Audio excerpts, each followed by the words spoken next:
कलिंगर अवस्थितिर वर्णना कराई कलिंग कथा कहुई वायु पुराण में मार्कंडेय पुराण में ब्रह्मांड पुराण में कहुई कलिंग देश हूँ दक्षिणा पथर माने दक्षिण पार्श्व आउ मत्स्य पुराण में कहुई कलिंग देश हूँ मध्य देश आउ दक्षिणा पथर मझे तार कलिंगर पश्चिम सीमाटा अमरकंटक पर्यंत विस्तृत थिला एपटे पूर्व गोदावरी पूर्व पूरा माने गंगा नदी भारतीय पूर्व भारत द्वीपपुंज पर्यंत थिला दक्षिण में पूरा गोदावरी कावेरी नदी पर्यंत थिला आउ पूर्व तो महासागर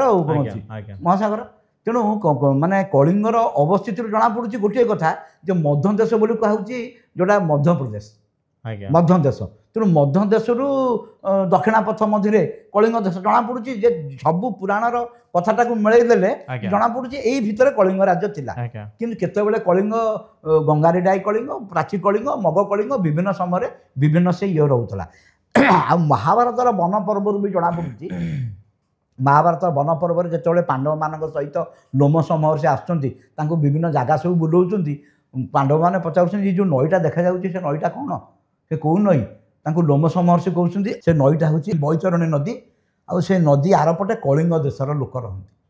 ताले जना पड़ी महाभारत समय कलिंग देशर उत्तर सीमा बैतरणी पर्यंत थिला जना पड़ी